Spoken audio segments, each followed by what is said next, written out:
حضرت علی آئے فاطمہ کے رشتے کے لیے، اور جبریل اس سے پہلے آ گئے کہ یا رسول اللہ فاطمہ علی کے لیے، یہ جبریل آ چکے کہ فاطمہ علی کے لیے، اور آ کے بیٹھے اور شرم کی وجہ سے بولا نہیں گیا، تو آپ نے خود ہی فرمایا علی فاطمہ کے لیے آئے ہو؟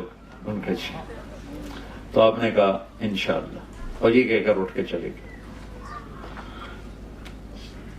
یہ باہر نکلے تو صحابہ کھڑے تھے انتظار میں بھی کیا ہوتا ہے، تو پوچھا صحابہ نے کیا ہوا؟ کا انکار ہو گیا۔ کہنے یہ انکار ہو گیا؟ کہنے لگے ہاں۔ کہا کیوں؟ کا کچھ بولا ہی نہیں، کچھ کہا ہی نہیں، نہ ہاں نہ نہ۔ تو عبد الرحمن بن عوف کہنے لگے کچھ بولے تھے؟ تو کہنے لگے ہاں انشاءاللہ کہا تھا۔ کہا تو مبارک ہو گیا۔ کہا وہ کیسے؟ کہا نبی کا انشاءاللہ ہاں ہوتا ہے۔ انشاءاللہ کیوں کہا؟ جبریل تو پہلے آ کے بتا چکا ہے کہ فاطمہ علی کے لیے اللہ لکھ چکے ہیں۔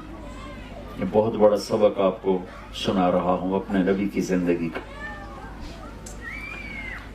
آپ نے ہاں نہیں کی، فاطمہ جیسی بیٹی، محمد جیسا باپ اور علی جیسا رشتہ، اور جبریل اوپر سے خبر لا چکے ہیں کہ یہ یہی ہوگا۔ پھر آپ گھر گئے اور بیٹی کو بلایا کہ بیٹی فاطمہ علی کا رشتہ آیا ہے، ہاں کر دو۔ سبحان اللہ، یہ اللہ نے ہمیں، اللہ کے نبی نے ہمیں سکھانے کے لیے یہ قدم اٹھایا۔ آپ کا آج کل کی بیچاری بیٹیاں کچھ نہیں کہتی، چپ کر کے چلی جاتی ہیں۔ فاطمہ جیسی بیٹی، جنت کی عورتوں کی سردار، اور محمد مصطفیٰ جیسا باپ، وہ باہر جس کو بھی ہاں کر دیتے۔ آپ کا کیا خیال ہے؟ فاطمہ نے کہنا تھا نہیں، باپ محمد مصطفیٰ جیسا ہو، بیٹی فاطمہ جیسی ہو، داماد علی جیسا ہو، فاطمہ ہاں کر دو، کہ یہ بیٹی کا حق ہے، یہ بیٹے کا حق ہے۔ بیٹا آپ کی یہاں شادی کر دیں، آپ کو منظور ہے؟ آپ خوش ہیں؟ جی اب کرو۔ وہ کہے میں نے نہیں کرنی، تو یہ نافرمان نہیں ہے۔ اگر بیٹی کہتی میں نے یہاں نہیں کرنی، وہ نافرمان نہیں ہے۔ اگر بیٹا یہ کہتا ہے میں نے یہاں نہیں کرنی، وہ نافرمان نہیں ہے۔ ہم پیدا ہوتے ہی اے میری تے ہے میرے پتر دی، پہلے ہی ملا کے بہ جاندے، پیچھے لڑائیاں شروع ہو جاندی۔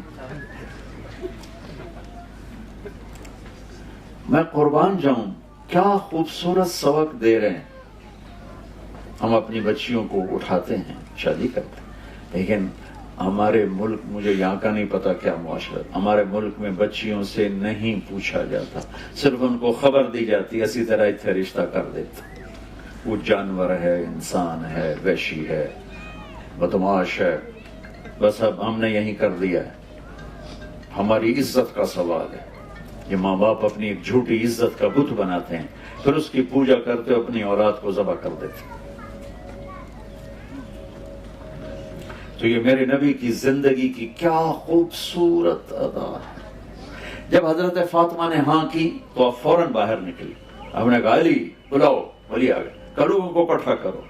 لوگ مسجد بھر گئی، فوراً آپ ممبر پہ کھڑے کر علی کو سامنے بٹھایا، اور آپ نے فرمایا لوگوں میرے پاس جبریل اللہ کا پیغام لے کر آئے ہیں کہ میں اپنی بیٹی فاطمہ کا نکاح علی کے ساتھ کر دوں۔ پھر آپ نے ان کا نکاح پڑھایا، ایجاب و قبول کروایا کہ علی میں نے فاطمہ بنت محمد کو 400 درہم مہر کے عوض تیرے نکاح میں دیا، تجھے قبول ہے؟ انہوں نے کہا جی مجھے قبول ہے، اور سجدے میں چلے گئے اور زور سے دعا پڑھی، رب اوزعنی ان اشکر نعمتک التی انعمت علی وعلی والدی، یہ دعا پڑھی، اور اس پر اللہ کے نبی نے زور سے آمین فرمایا، آمین۔ پھر 1 ماہ، 6 ماہ، 1 سال، 2 ماہ، یہ سب احادیث میں ملتا ہے۔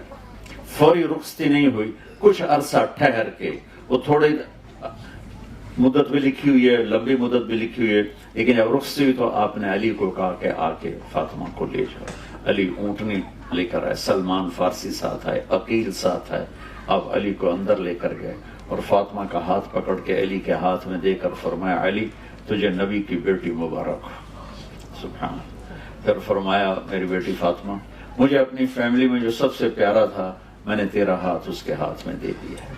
پھر اپنے پیالے میں پانی منگوایا اور اس پر قل اعوذ برب الفلق قل اعوذ برب الناس پڑھ کے اس پر دم کیا، پھونکا، پھر ایسے اس میں انگلیاں ڈال کے علی کے سینے پر چھڑکاؤ کے، پھر فاطمہ کے سینے پر، پھر ان کی کمر پر، پھر ادھر ایک روایت میں یہاں بازوؤں پر، پھر باقی کہا کہ یہ پی لو، باقی ان کو پلا دیا۔